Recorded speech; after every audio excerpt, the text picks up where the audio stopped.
General Assembly in September.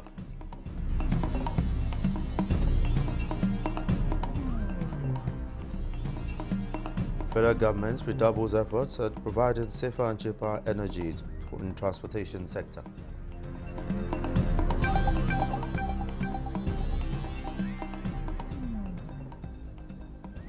Nigerian Army calls for responsible use of social media platforms as credible voices of truth.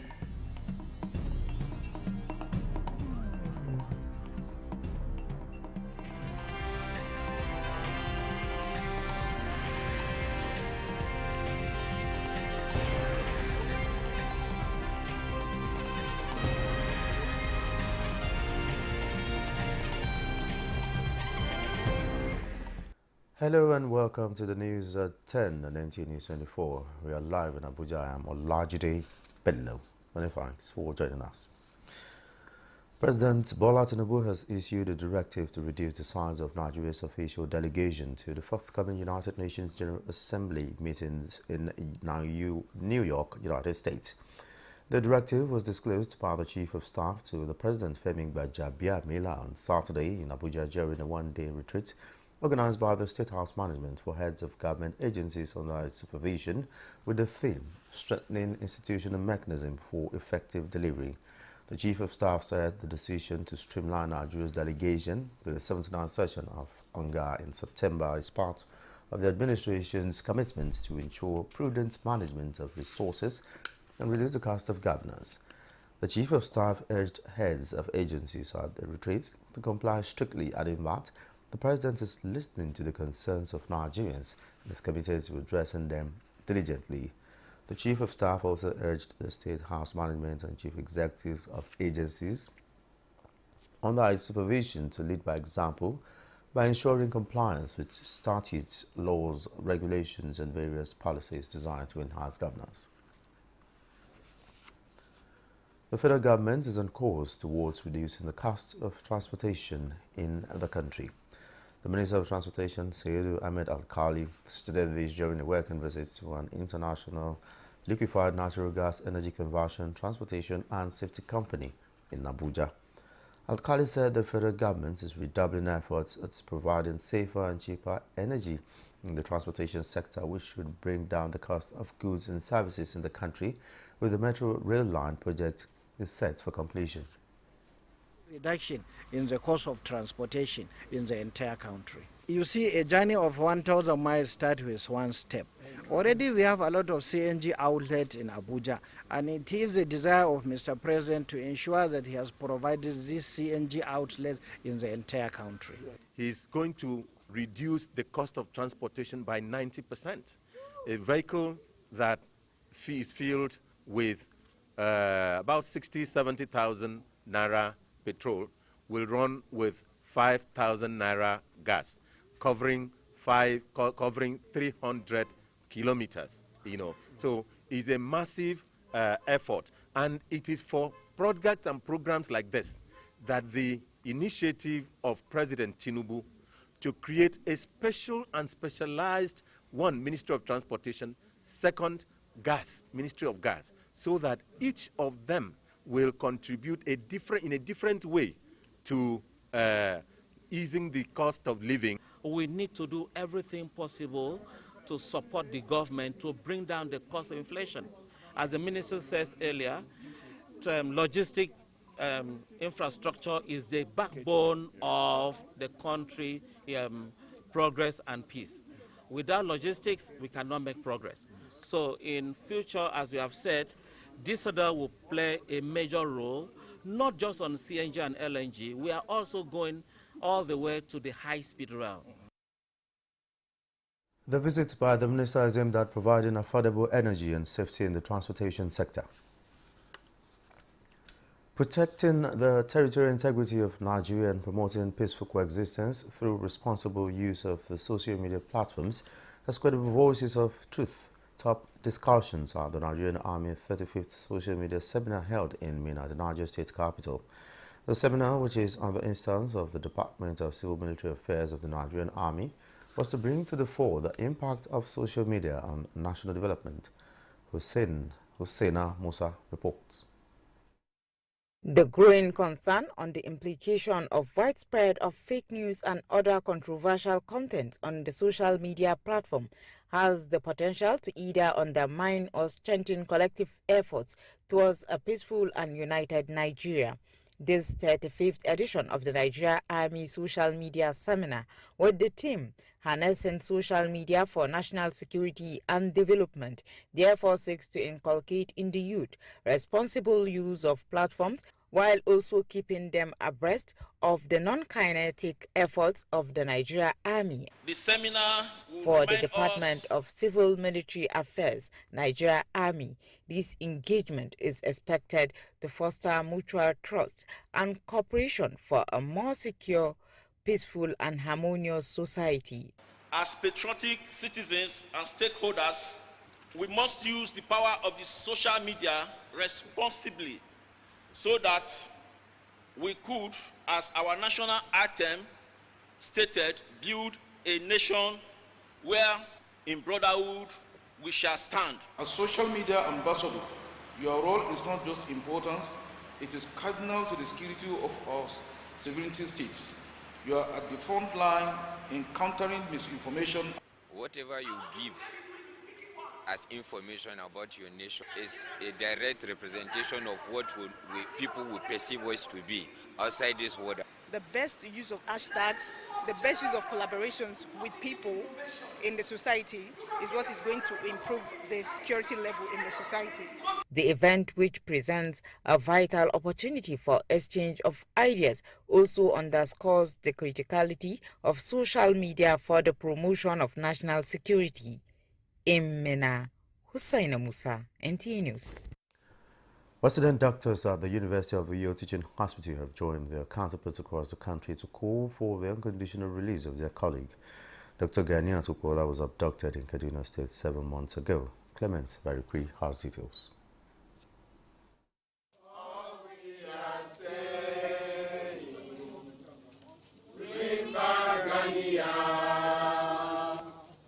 Ganiyat Popola, a mother of 5 and resident doctor at the National Eye Care Kaduna, was abducted along with her husband and visiting nephew when bandits raided the staff quarters of the hospital on December 27, 2023.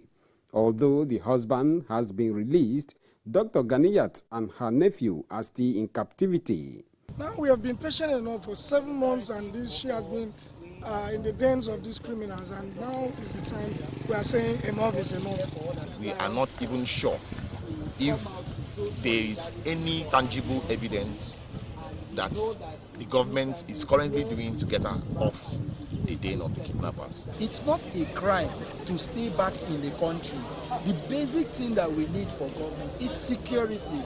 And the dread it spreads in the hearts of doctors everywhere, even more so as a female physician. Like, when is this going to end in Nigeria? The doctors are giving relevant authorities 2 weeks to secure the safe release of their colleague, Dr. Ganiyat Popola. Clement Barikui, Nta News.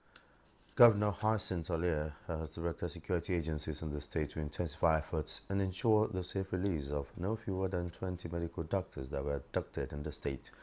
In a statement by the Chief Press Secretary, Tessa Kula, Governor Alia condemns the abduction of the student doctors who are from University of Maiduguri and University of Jos. He wants the criminal elements operating within the state to find another base, as his administration will not rest on its oars to stamp out all forms of criminality in the state.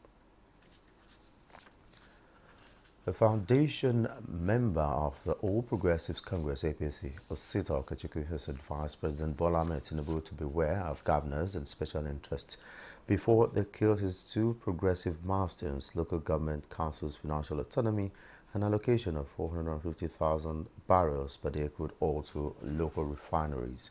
The former Director General of Voice of Nigeria, Von Osita Okechukwu, objected to a purported 3-month extension of the enforcement of the Supreme Court judgment, saying the Apex Court did not grant such a bazaar to the governors. Moreover, he explained that the President could risk contempt of court by putting the judgment on hold even for a day. He also admonished the group he euphemistically dubbed special interests, for denying the citizenry the opportunity of availability and reduction of fuel pump price, debt burden, and envisaged employment and stabilization of the naira, among other anticipated progressive gains from crude oil allocation to local government refineries. Governments at subnational levels must work on getting data about their areas of comparative advantages and project same to the global economy for Nigeria to attract the needed direct foreign investment. Emmanuel Akila reports on the engagement of government officials in Gombe during a workshop by a Nigerian Investment Certification Program for states in the country. Nigeria's economic growth depends to some extent on how much information is made available to investors across the globe about the business opportunities in the country. The Nigerian Investment Certification Program for States workshop in Gombe, therefore, is a step in that direction. The state has done a lot of reforms, and as at the moment, they are the leading state in terms of investment, climate improvement. When you go to schools, you see that everybody is engaged doing one business or the other. So it's here. We have the land. We in the health sector, we are so many partners are coming into Gombe State. We also have road network, improvement of our education sectors. We have mega schools. The certification process for Gombe State to be on the investment global map reveals the efforts made by the government to grow the state's economy in recent years. There are certain things every investor looks at before bringing investment to a particular place. And we believe Gombe State has everything it takes for an investor to come. With the 3-day training done, next would be the coming of inspectors to conclude the final stage for Gombe State's investment opportunities to be more visible at the international business place. In Gombe, Emmanuel Akila, Nta News. The conduct of local government election in Bauchi State witnessed low turnout of voters in most of the polling units across the 20 local government areas of the state. Muazu Hassan reports that people were seen going on with their daily activities despite the police order restricting vehicular movement from 7 a.m. to 4 p.m. This was the atmosphere of some polling unit visited, with either some few voters in waiting or not even having any voter or election officials on ground. The election process commenced at about 12 noon in other polling units visited by Nta News, which include Makama, Prison Yard, and Kwanarmaja polling unit in Zaranda ward of Toro local government area, a hometown of Senator representing Bauchi South, Senator Shehu Buba Umar. Well, like you said, after 11 now, we are yet to be given the stamp pad and then the ink for voters. We are still waiting for the ink and then the stamp pad also. I came around 12:30 to cast my vote, but unfortunately, I have not seen anybody from INEC officials. None of them has returned. And my finding shows that in the entire Toro local government, there is no any polling unit that INEC materials and INEC officials have been sent there. There is no election virtually as of now. And this time around is 1 o'clock. As you can see me here in my polling station waiting to cast my vote. The absence of some election materials has contributed to the delay in its conduct. A forum of some election observers expressed satisfaction with the elections conduct. From where we've gone so far, I think the place is calm, and especially this particular polling unit, we saw that a lot of people came out actually, and the polls started as early as after 8, and from what we see so far, everything is calm. What has now remained is the election result, which will be announced of the local government electoral offices, while the effort to hear from the Bauchi State Independent Electoral Commission was proved abortive. In Bauchi, Muaz Hassan, Nta News. This is the news at 10 on Nta News24. Stay with us, more stories after this break. Nigeria, a land of rich culture and diverse voices, where every voice matters. In times of disagreement, let's choose dialogue over discord. Together, we can find solutions through understanding and respect. Let's build a stronger Nigeria, one conversation at a time. Dialogue, not protest. Unity, not division. Nigeria, united in dialogue.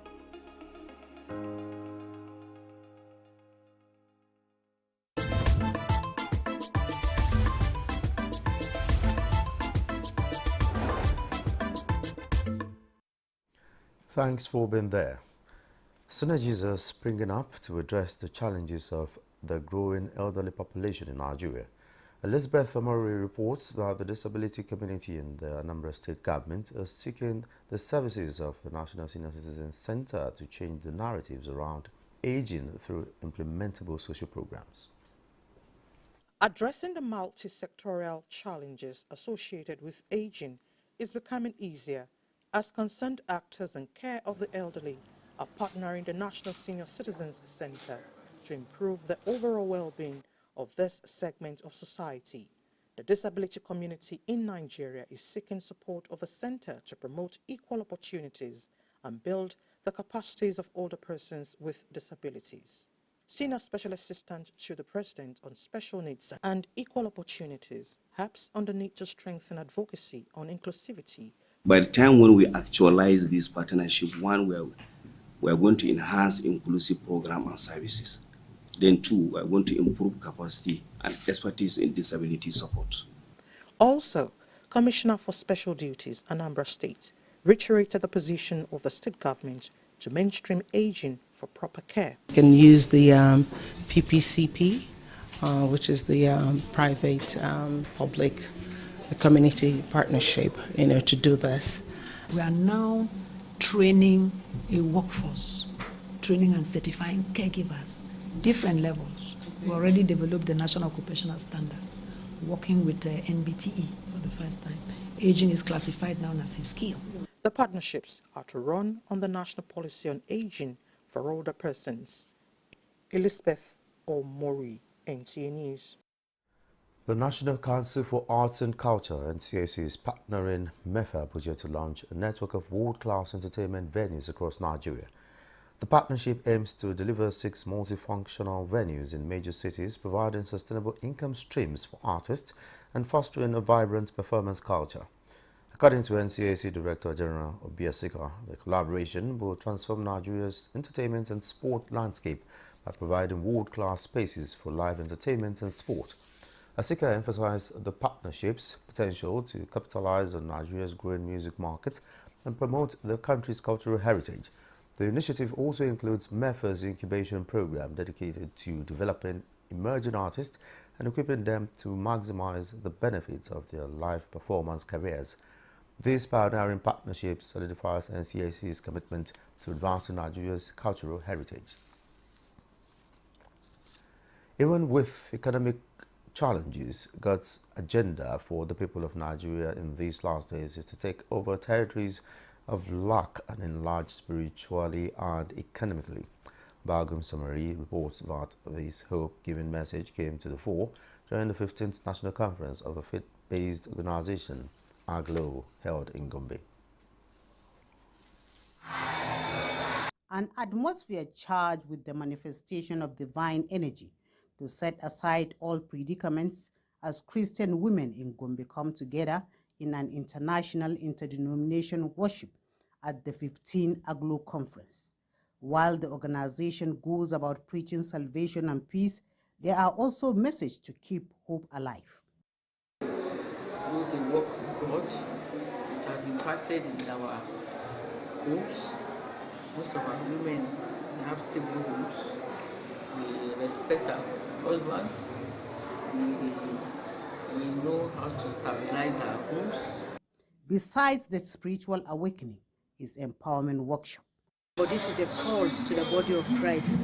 We are in the end time, and God is about to empower his people with abilities, resources to take charge and to take control. So we're looking at God coming in a unique way to give us hope, to give us renewed hope over life generally.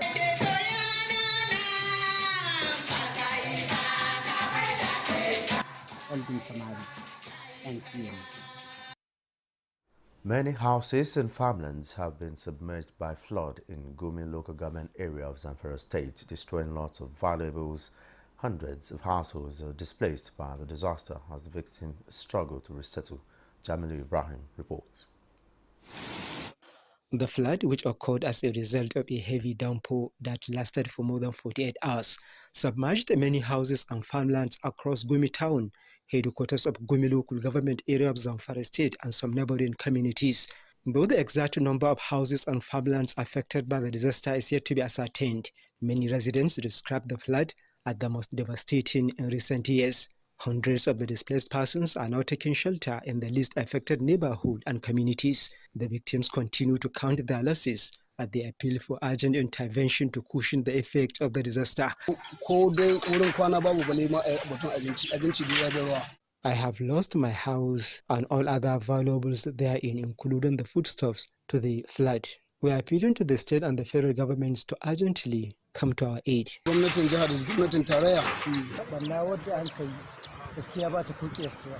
Nobody can tell you the exact number of farmlands submerged by the flood. It has almost destroyed all the farmlands in this area. As of the time of filing this report, good Samaritans were sighted busy trying to help some victims, especially women and children, out of the flooded areas. Meanwhile, Zamfara State Governor Dauda Lawal has in a statement sympathized with the people of Gumi Emirate over the tragedy. He also directed the Zamfara State Emergency Management Agency to immediately assess the situation for urgent intervention to the victims. In Gusau, Jamilu Ibrahim, Nta News. Northern governors celebrate former military head of state, General Ibrahim Babangida, at 83, hailing his statesmanship and enduring legacy. A statement by its chairman and governor of Gombe State, Muhammad Unwa Yahya, describes IBB as a bridge builder and a committed patriot. The 19 governors acknowledged the former Nigerian leader as a true asset and a source of inspiration for both established and emerging leaders. This is the news at 10 on Nta News24. Here's a recap of our major stories. President Tinubu directs only authorized officials with business to attend the United Nations General Assembly in September.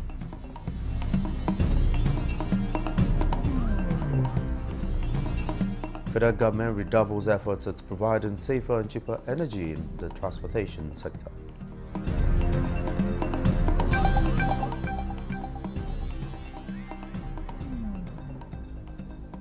Nigerian Army calls for responsible use of social media platforms as credible voices of truth.